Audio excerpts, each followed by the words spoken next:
ప్రియ స్నేహితులారా, దేవదూతలు అనేటువంటి అంశం మీద ఇది 6వ భాగం. ఈ 6వ భాగంలో మనం ఈరోజు లూసిఫర్ యొక్క 4 పతనాలు అనేటువంటి అంశాన్ని మనం ధ్యానం చేయబోతా ఉన్నాం. అనేక సంగతులు మనం బైబిల్ గ్రంథంలో నుండి మాట్లాడుకోబోతున్నాం. మీరు కూడా ఈ వీడియోని మొదటి నుండి చివరి వరకు శ్రద్ధగా ఆలకించండి, స్కిప్ చేయొద్దు. అంతేకాకుండా ఈ వీడియోని లైక్ చేయండి, మీ స్నేహితులకు, కుటుంబ సభ్యులకు షేర్ చేయండి. అదేవిధంగా ఈ ఛానల్ మీరు మొట్టమొదటిసారి చూస్తున్నట్లయితే మన ఛానల్ని సబ్స్క్రైబ్ చేయండి. మనం ఈరోజు వర్తమానంలోకి వెళ్తే, దేవుడు దేవదూతలందరినీ కూడా నిర్మించినప్పుడు లూసిఫర్ అనేటువంటి ఒక కెరూబు అంటే దేవదూతల్లో ఒక ప్రత్యేకమైనటువంటి దేవదూత.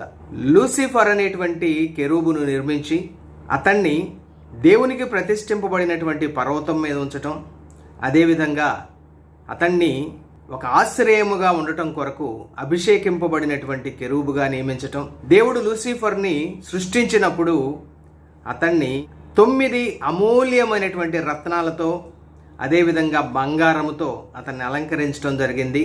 దేవుడు లూసిఫర్ని ఒక సంపూర్ణమైనటువంటి సౌందర్యము గలవాడిగా, అదేవిధంగా పూర్ణ జ్ఞానము కలిగిన వాడిగా, తేజస్సు కలిగిన వాడిగా నిర్మించడం జరిగింది. దేవుని తోట అయినటువంటి ఏదెనులో కూడా ఈ అభిషేకింపబడిన కెరూబు అయినటువంటి లూసిఫర్ ఉన్నాడు. కాలుచున్న రాళ్ల మధ్య సంచరించేటువంటి అవకాశం ఇచ్చాడు. అంటే దేవుడు తన యొక్క సన్నిధిలో సంచరించేటువంటి అవకాశాన్ని లూసిఫర్కి ఇచ్చాడు. అంత మాత్రమే కాదు, ఎహెజ్కేలు గ్రంథం 28వ అధ్యాయం 16వ వచనంలో విస్తారమైనటువంటి వర్తకాన్ని దేవుడు అతనికి ఇచ్చాడని. అంటే అబండెన్స్ ఆఫ్ ట్రేడింగ్ అంటే వ్యాపారం అని కాదు, కానీ దేవుడు అతనికి ఎన్నో ముఖ్యమైనటువంటి బాధ్యతలను అప్పగించినట్లుగా ఎహెజ్కేలు గ్రంథంలో 28వ అధ్యాయం 12 నుండి 19 వచనాల వరకు ఆ సంగతులన్నీ మనం గమనించగలం. అంటే ఒక ప్రత్యేకమైనటువంటి దేవదూతగా, అభిషేకింపబడిన కెరూబుగా, సంపూర్ణ సౌందర్యము, పూర్ణ జ్ఞానము కలిగినటువంటి ఒక కట్టడానికి మాదిరిగా, తేజస్సుతో, గొప్ప అలంకరణతో నిర్మించబడినటువంటి ఈ లూసిఫర్ అనేటువంటి ఉదయ నక్షత్రం, ఇతడు దేవుడు తనకిచ్చినటువంటి ఆధిక్యతలను చూచుకొని, ముఖ్యంగా తన సౌందర్యాన్ని చూచుకొని గర్వించాడు. తన తేజస్సు చూసుకొని తన జ్ఞానాన్ని చెరుపుకున్నాడు. అంత మాత్రమే కాదు, దేవుడు తనకిచ్చినటువంటి అబండెన్స్ ఆఫ్ ట్రేడింగ్, విస్తారమైనటువంటి వర్తకాన్ని చూసుకొని లోపల అన్యాయం పెంచుకొని పాపం చేస్తూ వచ్చాడు. ఎప్పుడైతే ఆ లూసిఫర్లో గర్వం ప్రవేశించిందో, అతడు దేవుడు తనకిచ్చినటువంటి స్థానంతో సంతృప్తి పడకుండా, ఇంకా చెప్పాలంటే దేవదూతలందరికంటే మించిన స్థానాన్ని, తను దేవదూత అయినప్పటికీ కూడా దేవదూతల్ని మించిన స్థానాన్ని కోరుకున్నాడు. ఇంకా చెప్పాలంటే ఆ దేవునితో, మహోన్నతుడైన దేవునితో సమానముగా తన్ను తాను చేసుకుంటాను అని చెప్పి మనసులో అనుకున్నాడు. నిజానికి ఇక్కడ చూస్తే బైబిల్ గ్రంథం గర్వం గురించి ఏమని చెప్తా ఉందంటే, సామెతల గ్రంథం 16వ అధ్యాయం 18వ వచనంలో, నాశనమునకు ముందు గర్వము నడుచును, పడిపోవుటకు ముందు అహంకారమైన మనస్సు నడుచును అని ఉంది. విన్నారా? నాశనమునకు ముందు గర్వము నడుచును, పడిపోవడానికి ముందు అహంకారమైనటువంటి మనస్సు. నేను ఇంతకుముందు పార్ట్ 5 వీడియోలో చెప్పాను. ఎప్పుడైతే ఈ లూసిఫర్లో గర్వం ప్రవేశించిందో, వెంటనే అతనికి అహంకారంతో కూడినటువంటి మనసు వచ్చింది. ఈ గర్వము, ఈ అహంకారము అతనిలో దురాశను తీసుకొని వచ్చాయి. అంటే ఏమిటా దురాశ? దేవుడు తనకిచ్చిన స్థానం కాకుండా ఇవ్వని స్థానానికి తనను తానే హెచ్చించుకోవాలనేటువంటి దురాశ కలిగింది. ఇంకా గర్వం గురించి బైబిల్ గ్రంథం ఏమని చెప్తా ఉందంటే, సామెతల గ్రంథంలోనే 29వ అధ్యాయం 23వ వచనంలో, ఎవని గర్వము వానిని తగ్గించుననుందండి. ఎవని గర్వము వానిని తగ్గించును. ఇంకా ప్రభు అయినటువంటి యేసుక్రీస్తు వారు లోకాసు వార్త 14వ అధ్యాయం 11వ వచనంలో ఏం చెప్పాడంటే, తన్ను తాను హెచ్చించుకొనువాడు తగ్గించబడును. యేసు ప్రభు వారు స్వయంగా చెప్పిన మాట. ఎవరైనా సరే తన్ను తాను హెచ్చించుకొను ప్రతి వాడు తగ్గించబడుననుంది. ఎవని గర్వము వానిని తగ్గించును. ఎందుకంటే ఈ గర్వం వచ్చినటువంటి వ్యక్తి, ఇక్కడ మనం చెప్పుకోవాలంటే లూసిఫర్ ఎప్పుడైతే గర్వించాడో వెంటనే అహంకారమైన మనసు వచ్చింది. ఈ గర్వము, ఈ అహంకారమైన మనస్సుతో తన్ను తాను హెచ్చించుకున్నాడు. ఇంకా సామెతల గ్రంథం 16వ అధ్యాయం 5వ వచనములో, గర్వ హృదయులు అందరూ యెహోవాకు హేయులు, నిశ్చయముగా వారు శిక్ష నొందుదురని ఉందండి. నిజానికి ఈ వాక్యాలన్నీ మనం చూసుకుంటే ఈ లూసిఫర్ విషయంలో అతడు గర్వించిన తర్వాత అవి నెరవేరినట్లు మనం చూస్తాం. యెషయా గ్రంథం 14వ అధ్యాయం 12వ వచనంలో, ఓ లూసిఫర్, ఓ తేజో నక్షత్రమా, వేకువ చుక్క, నీ వెట్లు ఆకాశము నుండి పడితివి. చూడండి, లూసిఫర్ ఎందుకు ఆకాశం నుండి పడ్డాడు? దేవుడు లూసిఫర్కి ఎంతో ఉన్నతమైనటువంటి స్థానాన్ని తన సన్నిధిలో ఇచ్చాడు. కానీ అతడు గర్వించి తన్ను తానే హెచ్చించుకోవాలనేటువంటి తలంపు మనసులో చేసిన కారణాన్ని బట్టి, అతని తలంపు పెరిగినటువంటి దేవుడు అతని గర్వాన్ని బట్టి, మనం ఇందాకే చెప్పుకున్నాం, ఎవని గర్వం వారిని తగ్గించును. అంత మాత్రమే కాదు, తను తాను హెచ్చించుకునే ప్రతివాడు తగ్గింపబడును. గర్వహృదయులందరూ యెహోవాకు హేయులు, వారు నిశ్చయముగా శిక్ష నొందుతారని వ్రాయబడిన ప్రకారం దేవుడు లూసిఫర్ను శిక్షించాడు, ఆకాశము నుండి అతన్ని పడద్రోశాడు. ఈరోజు మన వర్తమానం లూసిఫర్ యొక్క 4 పతనాలు, దీని గురించి మాట్లాడదాం అనుకున్నాం. కాబట్టి దేవుడు లూసిఫర్ని ఆకాశము నుండి పడద్రోశాడు. ఇది లూసిఫర్ యొక్క మొట్టమొదటి పతనం. దేవుడు ఆకాశం నుండి పడద్రోస్తే లూసిఫర్, అదేవిధంగా లూసిఫర్ ప్రేరేపణను బట్టి లూసిఫర్ మోసపు మాయ మాటల్లో పడిపోయి కోట్ల కోట్ల కోట్ల దేవదూతల్లో 3వ వంతు మంది, వారు కూడా కోట్ల కొలదిగానే ఉన్నారు, దేవుని మీద తిరుగుబాటు చేసిన కారణాన్ని బట్టి లూసిఫర్ అతనితో పాటు అతని యొక్క తిరుగుబాటులో పాలు పంపులు పంచుకొని దేవునిని వ్యతిరేకించినటువంటి దేవదూతలు కూడా పడద్రోయబడ్డారు. ఎప్పుడైతే ఆకాశం నుండి లూసిఫర్ పడద్రోయబడ్డాడో అతని దూతలు వీరందరూ కూడా ఎక్కడ నివాసం ఏర్పాటు చేసుకున్నారు అంటే, అపోస్తుడైనటువంటి పౌలు గారు ఎఫెసీయులకు రాసినటువంటి పత్రికలో 6వ అధ్యాయం 11-12 వచనాల్లో ఏమని చెప్పాడంటే, విశ్వాసులు పోరాడేది శరీరులతో కాదు, రక్తమాంసాలతో కాదు, ఆకాశ మండలమందున్న దురాత్మల సమూహంతో విశ్వాసులు పోరాడుతున్నారు అని చెప్పాడు. లూసిఫర్ని అతని యొక్క దూతల్ని దేవుడు ఆకాశం నుండి పడవేసిన తర్వాత వారు ఆకాశ మండలములో నివాసం ఏర్పాటు చేసుకున్నారని ఈ లేఖనాల ద్వారా మనకు అర్థమవుతా ఉంది. ఆకాశం ఏంటి, ఆకాశ మండలం ఏంటి మనం చెప్పుకోవాలంటే, ఇంతకుముందు వర్తమానంలో కూడా మీకు జ్ఞాపకం చేశాను. కొరింథీ 2వ పత్రిక 12వ అధ్యాయం 2వ వచనంలో పౌలు గారు వెల్లడి చేసినటువంటి ఒక సత్యం ఏంటయ్యా అంటే, 3వ ఆకాశానికి కొనుకోబడిన ఒక మనుషుని నేను ఎరుగుదును, అతడు పరదైసులోనికి కొనుకోబడ్డాడు అని అక్కడ కొన్ని సంగతులు రాశాడు. 3వ ఆకాశంలో పరదైసు ఉన్నట్లు మనం చూస్తాం. ఆ 3వ ఆకాశంలోనే పరలోకం అనగా దేవుని నివాసం ఉన్నట్లు మనం అర్థం చేసుకోవచ్చు. అలాగైతే మనము ప్రస్తుతం నివసిస్తున్నటువంటి భూమి మీద ఆకాశం ఉంది. ఈ ఆకాశంలో వాతావరణం ఉన్నది, అక్కడ పక్షులు తిరుగుతూ ఉన్నాయి, మేఘాలు ఉన్నాయి. దీన్ని మనం మొదటి ఆకాశం అంటాం. వాతావరణం ఉన్నంత వరకు, ఈ వాతావరణ పరిధిని దాటి మనం వెళ్తే దాన్ని అంతరిక్షం అంటాం. ఆ అంతరిక్షంలో వాతావరణం ఉండదు, భూమి ఆకర్షణ ఉండదు. అక్కడ సూర్యుడు, చంద్రుడు, నక్షత్రాలు, నక్షత్ర సమూహాలు, గెలాక్సీలు, మిలియన్ల కొద్దీ, ట్రిలియన్ల కొద్దీ ఉన్నటువంటి గెలాక్సీలు, నక్షత్రాలు ఉండేటువంటి ఆకాశం 2వ ఆకాశం.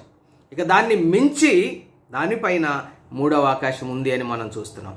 అలాగైతే ఈ లూసిఫర్ అతని యొక్క దూతలు అంటే ఫాలెన్ ఏంజల్స్, అంటే 3వ ఆకాశం నుండి దేవుడు వారిని పడద్రోసిన తర్వాత వారు ఆ 2వ ఆకాశం అనబడినటువంటి లేదా మధ్యాకాశం అనబడినటువంటి ఆకాశ మండలములో వారు నివాసం ఏర్పాటు చేసుకున్నారు. ఎందుకంటే స్పష్టంగా చెప్తున్నాడు పౌలు గారు ఎఫెసీ పత్రిక 6:12లో, ఆకాశ మండలం అందు ఉన్న దురాత్మల సమూహం.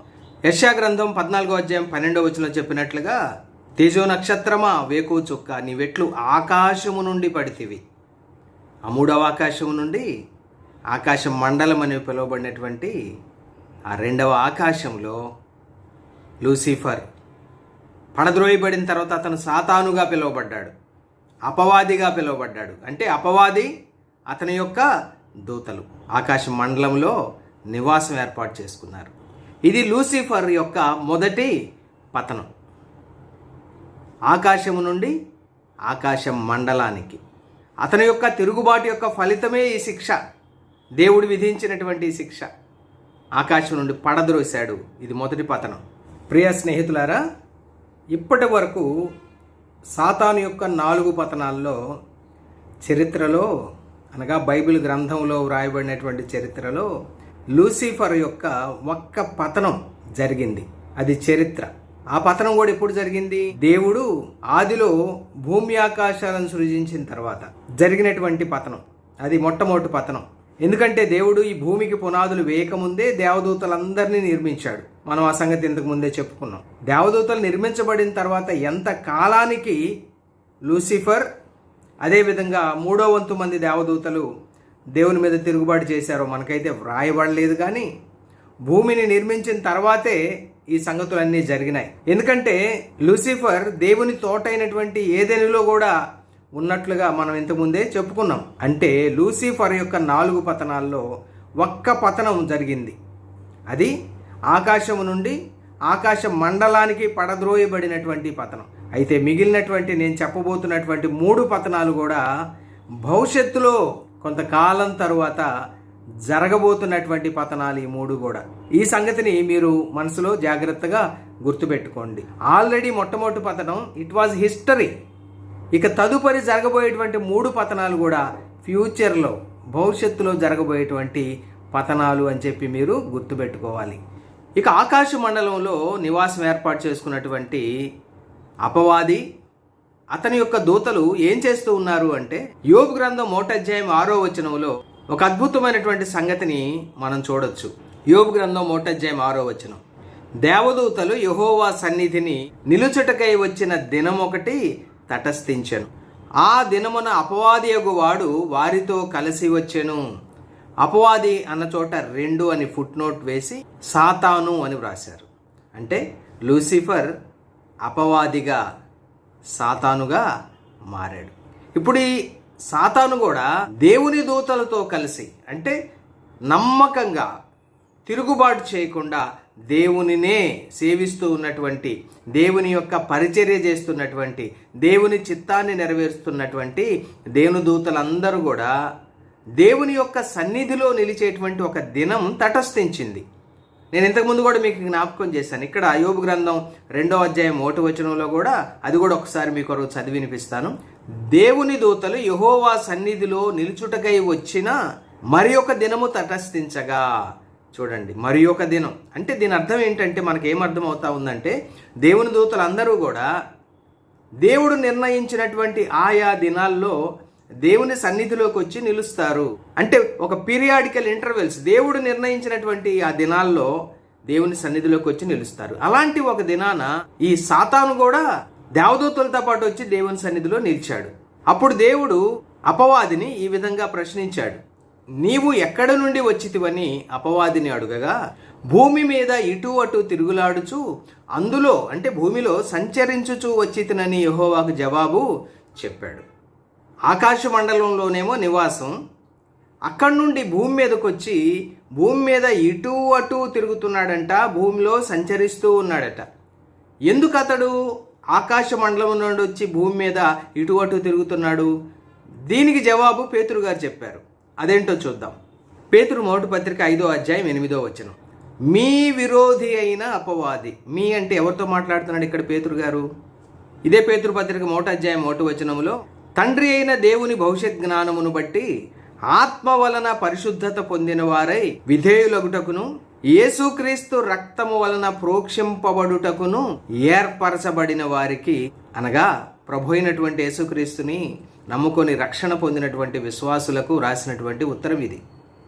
కాబట్టి ఇప్పుడు ఏమంటున్నాడు? ఇలాంటి విశ్వాసులందరికీ కూడా మీ విరోధి అంటా ఉన్నాడు. అవును, విశ్వాసుల విరోధి ఈ అపవాది. ఇతడు ఏం చేస్తున్నాడట? మీ విరోధి అయినటువంటి అపవాది ఎవరిని మింగుదునా అని వెదకుచూ తిరుగుచూ ఉన్నాడు. ఇందాక యోబు గ్రంథం 1వ అధ్యాయం 6వ వచనంలో అపవాది దేవుడు అడిగినటువంటి ప్రశ్నకి జవాబు ఏమని చెప్పాడు? భూమి మీద ఇటు అటు తిరుగులాడుచు అందులో సంచరించుచూ వచ్చి తిని. ఏం పని అతనికి అంటే? ఇదే పని, విశ్వాసులను వెతుకుతూ తిరగటం. ఎందుకంటే విశ్వాసులు ఎప్పుడైతే అప్రమత్తంగా ఉంటారో, ఎప్పుడైతే విశ్వాసులు అజాగ్రత్తగా ఉంటారో, ఎప్పుడైతే విశ్వాసులు సంఘానికి దూరం అవుతారో, సహవాసానికి దూరం అవుతారో, ప్రార్థనకు దూరం అవుతారో, ఆరాధనకు దూరం అవుతారో అలాంటి వారందరినీ కూడా పట్టుకొని మింగటం అంటే వారిని విశ్వాసం నుండి దూరం చేయడానికి, వారిని విశ్వాసంలో బలహీనులను చేయడానికి, పూర్తిగా శాశ్వతంగా సంఘానికి ప్రభువుకి దూరం చేయడానికి వెతుకుతూ తిరుగుతూ ఉంటాడు. కాబట్టి పేతురు గారు ఏమన్నాడు? నిబ్బరమైన బుద్ధి గలవారే మెళకువగా ఉండండి అన్నాడు. అపోస్తుడైన పౌలు గారు ఏమన్నాడు? ఇదిగో ఆకాశ మండలం నుండి భూమి మీదకి వచ్చి విశ్వాసులను శోధిస్తూ ఉన్నటువంటి ఈ అపవాదిని, అతని యొక్క దూతలను ఎదుర్కోవటానికి బలవంతులయ్యేటట్లుగా దేవుడిచ్చేటువంటి సర్వాంగ కవచాన్ని ధరించుకోమని చెప్పాడు. ఇక్కడ నేనేమి మీకు చెప్పదలుచుకున్నాను అంటే, లూసిఫర్ యొక్క మొదటి పతనం ఆకాశం నుండి ఆకాశ మండలానికి. అయితే ఆకాశ మండలంలో అతడు నివాసం ఉంటూ భూమి మీద కూడా తనకు కొన్ని స్థావరాలను ఏర్పాటు చేసుకున్నట్లుగా ప్రకటన గ్రంథంలో మనం చూస్తే 2వ అధ్యాయం 13వ వచనంలో పెర్గమా సంఘపు దూతతో మాట్లాడుతూ యేసుప్రభు వారు ఏం చెప్పారంటే, సాతాను సింహాసనం ఉన్న స్థలములో నీవు కాపురం ఉన్నావని నేను ఎరుగుదును అంటాడు. అంటే సాతాను ఆకాశ మండలంలో నివాసం ఉండటం మాత్రమే కాదు, భూమి మీద కూడా కొన్ని తాత్కాలిక నివాసాలు ఏర్పాటు చేసుకున్నాడు అని ఈ లేఖనం ద్వారా మనకు అర్థమవుతా ఉంది. పెర్గములో ఎక్కడుంది? ఈ పెర్గము చిన్నాసియాలో ఉన్నటువంటి ఒక పట్టణం, అంటే ప్రజెంట్ డే సౌత్ వెస్ట్రన్ టర్కీలో ఉన్నటువంటి ఒక పట్టణం ఈ పెర్గము అనేటువంటి పట్టణం. యోహాను ద్వారా యేసు ప్రభు వారు చిన్నాసియాలో ఉన్నటువంటి 7 సంఘాలకు ఉత్తరాలు వ్రాసినటువంటి కాలంలో సాతాను తన యొక్క సింహాసనాన్ని పెర్గమా పట్టణంలో వేసుకున్నట్లుగా మనం చూస్తాం. కాబట్టి అక్కడ అనేక మందికి, విశ్వాసులకు, సంఘానికి హింసలు కలిగినాయి. అలాగైతే ఈ మొదటి పతనంలో ఆకాశ మండలంలో నివాసం ఏర్పాటు చేసుకున్న సాతాను అక్కడ నివాసం ఉంటూనే తరచుగా భూమి మీదకి వస్తూ ఉన్నాడని, విశ్వాసులను మృంగటానికి ప్రయత్నాలు చేస్తున్నాడని, అతను మాత్రమే కాదు అతని దూతలు కూడా అదే పనిలో ఉన్నారని, అంత మాత్రమే కాదు అతడు తరచుగా పరలోకానికి కూడా వెళ్ళి ఆ దేవుని భక్తుల మీద ఫిర్యాదులు చేస్తూ ఉంటాడని యోబు గ్రంథం 1వ అధ్యాయము 2వ అధ్యాయంలో మనకు అర్థమవుతా ఉంది. అంతేకాకుండా జకర్యా గ్రంథం 3వ అధ్యాయం మొదటి 4 వచనాల్లో కూడా అక్కడ దేవుని సన్నిధికి వెళ్ళినటువంటి అపవాది ప్రధాన యాజకుడైనటువంటి యెహోషువ మీద ఫిర్యాదు చేయడం మనం చూస్తాం. ఇంత మాత్రమే కాకుండా ప్రకటన గ్రంథం 12వ అధ్యాయం 10వ వచనంలో ఒక మాట ఉంది, మీ కొరకు చదువుతాను, జాగ్రత్తగా వినండి. రాత్రింబగళ్ళు మన దేవుని ఎదుట మన సహోదరుల మీద నేరములు మోపువాడైన అపవాది పడద్రోయబడి ఉన్నాడు అంటాడు. అంటే ఇక్కడ మనకు కావాల్సిన మాట ఏంటంటే, అపవాది తరచుగా దేవదూతలతో పాటు దేవుని సన్నిధికి వెళ్ళి రాత్రింబగళ్ళు కూడా మన దేవుని ఎదుట, మన అంటే ప్రభు అయినటువంటి యేసుక్రీస్తు వారిని నమ్ముకున్న రక్షించబడిన విశ్వాసులమైనటువంటి మన దేవుడు, ఆ ప్రభు అయినటువంటి యేసుక్రీస్తు వారి ఎదుట మన సహోదరుల మీద, అంటే మన మీద, మనలాగనే ప్రభువుని నమ్ముకొని రక్షించబడినటువంటి విశ్వాసుల మీద రాత్రింబగళ్ళు కూడా నేరాలు మోపుతూ ఉంటాడట. యోబు మీద ఎలాంటి నేరాలు మోపాడో అక్కడ రాయబడి ఉంది. యోబు గ్రంథం 1వ అధ్యాయంలో 2వ అధ్యాయంలో ప్రధాన యాజకుడైనటువంటి యెహోషువ మీద ఎలాంటి నేరాలు మోపాడో జకర్యా గ్రంథం 3వ అధ్యాయం మొదటి 4 వచనాల్లో రాయబడి ఉంది. ఆ విధంగా సాతానుగా మారిన లూసిఫర్ నేరాలు మోపుతుంటాడని, ఫిర్యాదులు చేస్తుంటాడని వ్రాయబడింది. ప్రియ స్నేహితులారా, ఇది సాతాను యొక్క మొదటి పతనం తర్వాత అతని యొక్క దినచర్య. ఇక లూసిఫర్ యొక్క 2వ పతనం ఏంటో మనం చూద్దాం. ప్రకటన గ్రంథం 12వ అధ్యాయం 7 నుండి 10 వచనాలు మీ కొరకై చదివి వినిపిస్తాను, జాగ్రత్తగా వినండి. అంతటా పరలోకమందు యుద్ధము జరిగెను. మిఖాయేలును అతని దూతలను ఆ ఘట సర్పముతో, అంటే ఘట సర్పం అని పిలువబడిన, అపవాది అని పిలువబడిన సాతానుతో యుద్ధం చేయవలెనని ఉండగా, ఆ ఘట సర్పమును అంటే అపవాది దాని దూతలు యుద్ధము చేసిరి గాని గెలువలేకపోయిరి.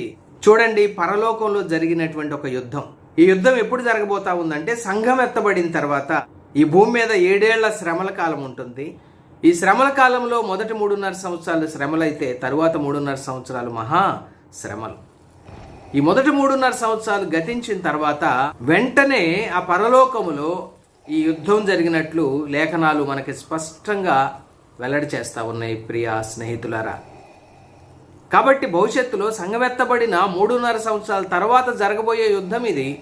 ఈ యుద్ధంలో మిఖాయేలు అతని దూతలు ఒకవైపు, ఘటసర్పం అని పిలువబడిన సాతాను అతని యొక్క దూతలు, వారే ఫాలెన్ ఏంజల్స్, వీరు ఒకవైపు నిలబడి యుద్ధం చేశారు. కానీ ఇది అక్షరార్థమైన యుద్ధమే, ఫిజికల్ వార్. మనం ఎఫ్సి పత్రిక 6వ అధ్యాయంలో చూసింది స్పిరిచువల్ వార్. ప్రస్తుతం జరుగుతుంది స్పిరిచువల్ వార్, కానీ రేపు ఒక దినాన రియల్గా ఫిజికల్ వార్ జరగబోతా ఉంది. ఆ ఫిజికల్ వార్లో అపవాది అతని దూతలు ఓడిపోయారు. ఆ తర్వాత ఏం జరిగిందో చూద్దాం. ఆ ఘటసర్పమును దాని దూతలను యుద్ధం చేసిరి గాని గెలువలేకపోయిరి కనుక పరలోకమందు వారికి ఇక స్థలము లేకపోయెను. అంటే దీని అర్థం ఏంటంటే, వారు అప్పటిదాకా పరలోకంలో ఉన్నారని కాదు, కానీ నేను ఇంతకుముందు మీకు చెప్పినట్లుగా పరలోకానికి వెళ్ళే అవకాశాన్ని దేవుడు వారికి ఇచ్చాడు. దేవదూతలతో కలిసి వారు కూడా దేవుని సన్నిధికి వెళ్ళే అవకాశాన్ని దేవుడు వారికి ఇచ్చాడు. ఎందుకంటే వారికి శాశ్వతంగా ఆ అవకాశం ఈ యుద్ధం తర్వాత తీసివేయబడింది. ఇప్పుడు అదే గమనిద్దాం, చూడండి. ఆ ఘటసర్పమును దాని దూతలు యుద్ధం చేసిరు కానీ గెలువలేకపోయారు గనుక పరలోకమందు వారికి ఇక చోటు లేకపోయెను.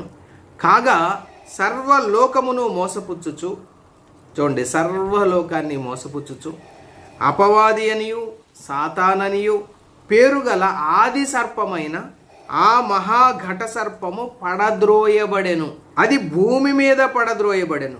దాని దూతలు దానితో కూడా పడద్రోయబడిరి. చూడండి, పడద్రోయబడిరి అనేటువంటి ఎక్కడి నుండి ఎక్కడికి పడద్రోయబడ్డారు? మొదటి పతనంలోనేమో లూసిఫర్ ఆకాశము నుండి, 3వ ఆకాశము నుండి 2వ ఆకాశమైనటువంటి ఆకాశ మండలానికి పడద్రోయబడ్డాడు. కానీ భవిష్యత్తులో జరగబోయేటువంటి యుద్ధంలో ఓడిపోయిన తర్వాత అపవాది పడద్రోయబడుతున్నాడు. ఎక్కడికి పడద్రోయబడ్డాడు? ఆకాశ మండలం నుండి భూమి మీదకి పడద్రోయబడ్డాడు.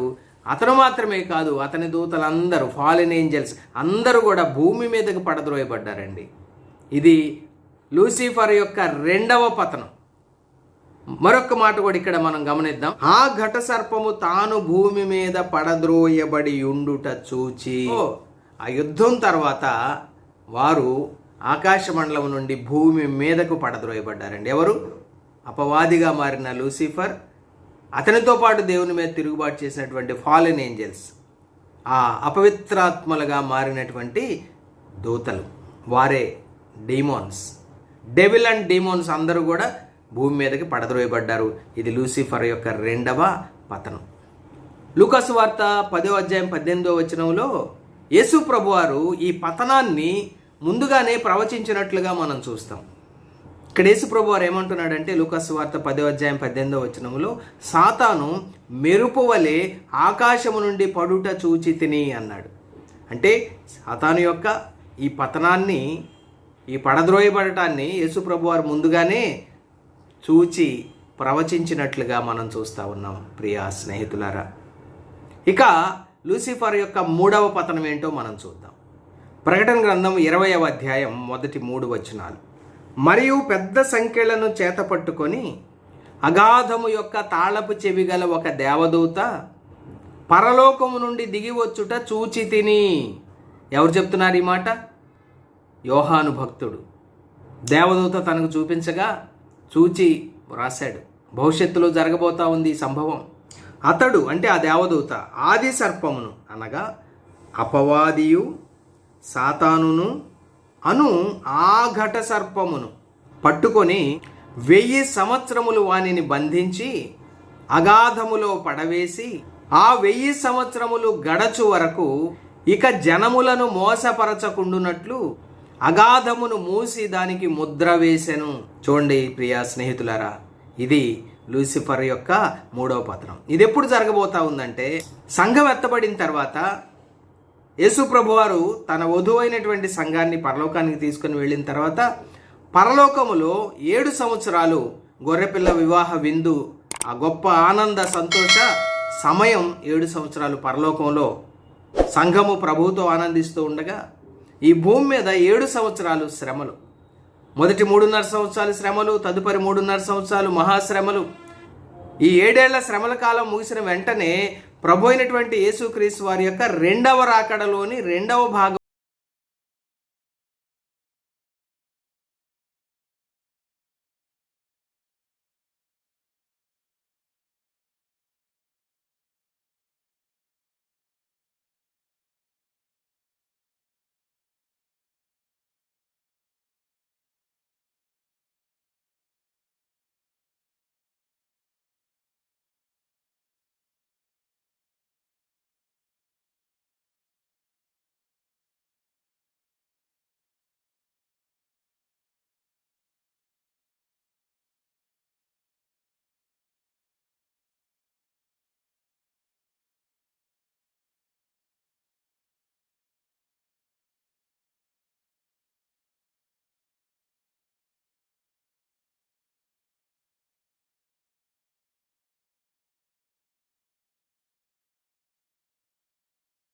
లూసిఫర్ యొక్క మూడవ పతనం.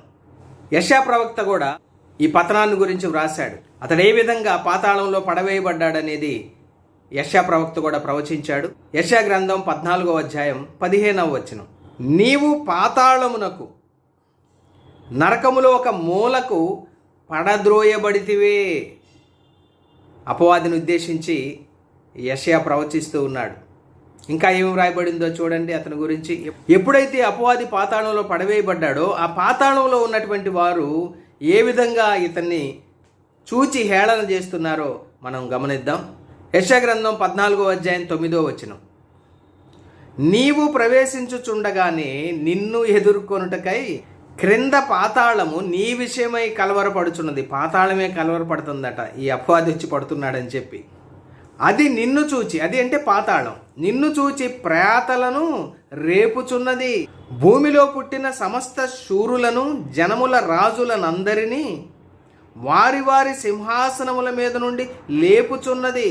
చూడండి, ఎప్పుడైతే అపవాది ఈ పాతాళములోని అగాధంలో పడద్రోయబడుతున్నాడో ఆల్రెడీ ఆ పాతాళంలో ఉన్నటువంటి వారు ఎవరైతే యెహోవా దేవునిని, అదేవిధంగా ప్రభు అయినటువంటి యేసుక్రీస్తు వారిని, ఎవరైతే పాత నిబంధన కాలంలో యెహోవా దేవునిని, అదేవిధంగా క్రొత్త నిబంధన కాలంలో ప్రభు అయినటువంటి యేసుక్రీస్తు వారిని నమ్ముకొని రక్షణ పొందినటువంటి వ్యక్తులు చనిపోయి వారు పాతాళములో ప్రేతలుగా ఉన్నారనే సంగతిని ఇక్కడ మనం చూస్తున్నాం.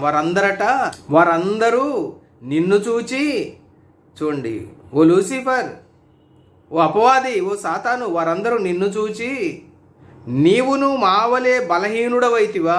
అబ్బో, నువ్వు చాలా బలం గలవాడివి అనుకున్నామే, నువ్వు కూడా మావలే బలహీనుడవైతివా, నీవును మాబోటి వాడివైతివా అందురు. చూడండి, నీ మహాత్మ్యమును, నీ స్వరమండలముల స్వరమును పాతాళమున పడవేయబడెను. చూడండి, లూసిఫర్ అతడు గర్వించి పాపంలో పడకముందు అతను ఎంత ఉన్నత స్థితిలో ఉండేవాడో కదా. అతని యొక్క మహాత్మ్యం ఎంతో ఉన్నతంగా ఉండేది. మనం ఇంతకుముందు వర్తమానంలో మనం చెప్పుకున్నాం. చూడండి, నీ స్వరమండలముల స్వరం, ఆ స్వరాన్ని గురించి కూడా ఇంతకుముందు వీడియోలో నేను మీకు చెప్పాను. పాతాళమున పడవేయబడెను. ఇంకా చూడండి తర్వాత వచనాల్లో, అదే యెషయా గ్రంథం 14వ అధ్యాయం 16-17 వచనాలు. ఈ మూడవ పతనంలో పాతాళములోని అగాధములు అతడు పడవేయబడిన తర్వాత అతని యొక్క పరిస్థితి ఇది. నిన్ను చూచువారు నిన్ను నిదానించు చూచుచు ఇట్లు తలపోయిదురు. అక్కడ ఆల్రెడీ పాతాళంలో ఉన్న వాళ్ళంతా ఈ అపవాదిని చూచి ఇలా మనసులు అనుకుంటారట, భూమిని కంపింపజేసి రాజ్యములను వణికించిన వాడు ఇతనేనా. అతని వైపు తేరి చూస్తూ ఉంటారు. చూచి ఇలా అనుకుంటారట మనసులో, భూమిని కంపింపజేసి రాజ్యములను వణికించిన వాడు ఇతనేనా, లోకమును అడవిగా చేసి దాని పట్టణములను పాడు చేసిన వాడు ఇతడేనా, తాను చెరపట్టిన వారిని తమ నివాస స్థలములకు పోనీయని వాడు ఇతడేనా. వాళ్ళు ఆశ్చర్యపోతే ఈ విధంగా తలపోస్తారట. ఎందుకంటే వారు ఇతడు ఎంతో గొప్ప బలవంతుడు అనుకున్నారు. దేవుణ్ణి కాకుండా ఇతన్ని వెంబడించారు వాళ్ళు బ్రతికున్నప్పుడు, భూమి మీద ఉన్నప్పుడు. అయితే చనిపోయి పాతాళానికి వెళ్ళిపోయారు వాళ్ళు. ఇతడు కూడా వచ్చి అక్కడ పడేసరికి అతన్ని చూసి వాళ్ళు ఈ విధంగా తలపోస్తున్నారట. యెహెజ్కేలు గ్రంథం 28వ అధ్యాయం 17వ వచనం, రాజులు చూచుచుండగా నిన్ను హేళనకు అప్పగించేదను. ఇదే మనం ఇప్పుడు దాకా యెషయా గ్రంథం 14వ అధ్యాయం నుండి గమనించాం. వారు ఏ విధంగా ఈ అపవాదిని హేళన చేస్తారు రేపని. అదేవిధంగా యెహెజ్కేలు గ్రంథం 28వ అధ్యాయం 19వ వచనంలో కూడా ఈ సంగతిని ఇంకా యెహెజ్కేలు రాస్తూ ఉన్నాడు. జనులలో నిన్ను ఎరిగిన వారందరూ నిన్ను చూచి ఆశ్చర్యపడుదురు. కాబట్టి ప్రియ స్నేహితులరా, లూసిఫర్ యొక్క ఈ మూడవ పతనంలో ఏ విధంగా అతడు నేల మీద నుండి నేల క్రింద ఉన్నటువంటి పాతాళములోని అగాధములో పడవేయబడి ఆ అగాధములో మూసివేయబడి ఈ సంవత్సరాలు గడిచే వరకు కూడా అతడు అగాధములోనే ఉంటాడని మనం చూస్తున్నాం. ఈ 1000 సంవత్సరాల కాలం ఏంటి? యేసు ప్రభు వారి యొక్క రెండవ రాకడలోని ఆ ప్రత్యక్ష రాకడలో హర్మగెద్దోను యుద్ధంలో క్రీస్తు విరోధి సైన్యాలను ఓడించి క్రీస్తు విరోధిని అబద్ధ ప్రవక్తను ప్రాణాలతోనే అగ్నిగుండంలో వేసి తరువాత ఘటసర్పము అపవాది సాతాను అని పిలువబడినటువంటి లూసిఫర్ని 1000 ఏళ్ల పాటు పాతాళంలోని అగాధములో బంధించిన తర్వాత ఆ 1000 ఏళ్ల పాటు కూడా ప్రభు అయినటువంటి యేసుక్రీస్తు వారు రాజుల రాజుగా ప్రభువులకు ప్రభువుగా ఈ భూమి మీద 1000 ఏళ్ళు పరిపాలించేటువంటి కాలం. అదే ప్రభు అయినటువంటి యేసుక్రీస్తు వారి యొక్క మిలీనియల్ కింగ్డమ్. ఈ 1000 ఏళ్ల పరిపాలన పూర్తయిన తర్వాత మరలా ఒకసారి కొంతకాలం వరకు ఈ అపవాది విడిపించబడతాడు. ఇక లూసిఫర్ యొక్క 4వ పతనం ఏంటో మనం చూద్దాం. ప్రకటన గ్రంథం 20వ అధ్యాయం 7 నుండి 10 వచనాలు చదువుతున్నాను, జాగ్రత్తగా వినండి. 1000 సంవత్సరములు గడిచిన తర్వాత సాతాను తానున్న చెరలో నుండి విడిపింపబడును. ఏమిటా చెర? 1000 ఏళ్ల పాటు పాతాళంలోని అగాధములో బంధించబడటం అనేటువంటి చెర. భూమి నలుదిశల యందుండు జనములను లెక్కకు సముద్రపు ఇసుకవలే ఉన్న గోగు మాగోగు అనువారిని మోసపరచి వారిని యుద్ధమునకు పోగు చేయుటకై వాడు బయలుదేరెను. చూడండి, సాతాను యొక్క బుద్ధే ఇది. మోసం మోసం మోసం. అగాధము నుండి విడిపింపబడిన వెంటనే తిరిగి జనాల్ని మోసం చేయడానికి బయలుదేరాడు. ఆ విధంగా గోగు మాగోగు అనేటువంటి వారిని, మరి అనేక మంది ప్రజలను అందరినీ మోసపరచగా వారందరూ కూడా తిరిగి బయలుదేరి యేసు ప్రభు వారి మీద యుద్ధం చేయడానికి భూమి అంతటా వ్యాపించి పరిశుద్ధుల శిబిరాన్ని, ప్రియమైన పట్టణాన్ని ముట్టడి వేస్తారట. ఇది ఫైనల్ వార్. బైబిల్ గ్రంథంలోని చిట్ట చివరి యుద్ధం. ప్రభు అయిన యేసుక్రీస్తు వారికి, ఆయన సంఘము, ఆయన దూతలకు, అదేవిధంగా అపవాదికి, అపవాది చేతిలో మోసపోయినటువంటి గోగు మాగోగు అనువారు, అదేవిధంగా వారి సైన్యం అంతటికీ కూడా జరిగేటువంటి చిట్ట చివరి యుద్ధం. ఏం జరుగుతుంది యుద్ధంలో గమనిద్దాం. వారు భూమి అంతటా వ్యాపించి పరిశుద్ధుల శిబిరమును, ప్రియమైన పట్టణమును ముట్టడి వేయగా పరలోకము నుండి అగ్ని దిగి వచ్చి వారందరిని కూడా అగ్ని దహించి వేసిందట. వారిని మోసపరిచిన అపవాది. చూడండి, ఇక అపవాది యొక్క 4వ పతనాన్ని మనం గమనించబోతున్నాం. వారిని మోసపరిచిన అపవాది అగ్ని గంధకములు గల గుండములో పడవేయబడెను. లూసిఫర్ యొక్క 4వ పతనం పాతాళము నుండి అగ్నిగుండములోకి. ఇది ఫైనల్ డెస్టినీ ఆఫ్ సాటన్. అంటే సాతాను యొక్క చిట్ట చివరి పతనం ఎక్కడికో తెలుసా? నరకంలోకి. ఇక శాశ్వత శిక్ష అది. ఇంకేం రాయబడిందో చూడండి అక్కడ. అచ్చట అంటే ఆ నరకంలో ఆ క్రూర మృగమును అబద్ధ ప్రవక్తయు ఉన్నారు. చూడండి, వీళ్ళెవరు క్రూర మృగం అంటే? రేపు సంఘం ఎత్తబడిన తర్వాత ఈ భూమిని అంతటినీ పరిపాలించేటువంటి క్రీస్తు విరోధి, అదేవిధంగా అతడికి సహకారిగా ఉండేటువంటి అబద్ధ ప్రవక్త, వీళ్ళిద్దరు అక్కడ ఉన్నారట. అంటే ఆ నరకంలో ఉన్నారట, అంటే సజీవులుగా ఉన్నారు. వీళ్ళు ఎప్పుడు అక్కడ పడవేయబడ్డారు? 1000 సంవత్సరాల క్రితం. అంటే యేసు ప్రభు వారి యొక్క మిలీనియల్ కింగ్డమ్ ప్రారంభం కాకపోయే ముందు, హర్మగెద్దోన్ యుద్ధంలో వారు ఓడిపోయిన తర్వాత, అంటే 1000 ఏళ్ల నుండి కూడా వీరు అక్కడ నరకంలో సజీవులుగా ఉన్నారు. ఆ భయంకరమైన అగ్నిజ్వాలల్లో బాధించబడుతూ ఉన్నారు. ఇప్పుడు వారికి తోడుగా యేసు ప్రభు వారు ఈ లూసిఫర్ని, అంటే ఈ అపవాదిని, సాతాన్ను కూడా అగ్నిగుండంలో వేశాడు. వీళ్ళు ముగ్గురు కూడా అగ్నిగుండంలో ఉంటారు. ఇప్పుడు ఏం జరుగుద్దట తర్వాత? వారు యుగ యుగములు రాత్రింబగళ్ళు బాధింపబడుదురు. యుగ యుగములు రాత్రింబగళ్ళు అగ్నిగుండంలో బాధించబడతారు. అక్కడ అగ్ని ఆరదు, పురుగు చావదని చెప్పి లేఖనాలు వెల్లడి చేస్తూ ఉన్నాయి. అలాగైతే ప్రియ స్నేహితులారా, ఈరోజు మనం లూసిఫర్ యొక్క 4 పతనాలు అనేటువంటి అంశాన్ని మనం గమనించాం. లూసిఫర్, అతనితో పాటు దేవుని మీద తిరుగుబాటు చేసినటువంటి దేవదూతలు, వారే తరువాత ఫాలెన్ ఏంజల్స్ అని, అపవిత్రాత్మలని, దయ్యాలు అని పిలువబడ్డారు. అదేవిధంగా లూసిఫర్గా పిలువబడినటువంటి ఈ వ్యక్తి తరువాత అపవాదిగా, సాతానుగా మారిపోయాడు. అంటే లూసిఫర్ బికేమ్ డెవిల్, అలానే ఫాలెన్ ఏంజల్స్ బికేమ్ డిమోన్స్. వారే దయ్యాలు, అపవిత్రాత్మలు, దురాత్మలు. ప్రియ స్నేహితులారా, ఈ లూసిఫర్ యొక్క 4 పతనాలు మరొకసారి మనం గమనించుకుంటే, ఆకాశము నుండి, అంటే దేవుని సన్నిధి నుండి ఆకాశ మండలానికి పడద్రోయబడినటువంటి పతనం మొదటి పతనం. ఇక 2వ పతనం ఆకాశ మండలము నుండి నేల మీదకు పడద్రోయబడినటువంటి పతనం, అది 2వ పతనం. ఇక నేల మీద నుండి పాతాళములోని అగాధములోకి పడద్రోయబడినటువంటి పతనం 3వ పతనం. ఇక పాతాళములోని అగాధము నుండి అగ్ని గంధకాలతో మండేటువంటి నరకములోకి పడద్రోయబడినటువంటి పతనం 4వ పతనం. ఇది చివరి పతనం, సాటన్స్ ఫైనల్ డెస్టినీ. అలాగైతే ప్రియ స్నేహితులారా, ఈ అగ్నిగుండం మనుషుల కొరకు సిద్ధపరచబడలా. ఈ అగ్నిగుండం కేవలం, అంటే ఈ నరకం కేవలం అపవాది కొరకు, అతని దూతల కొరకు మాత్రమే సిద్ధపరచబడింది.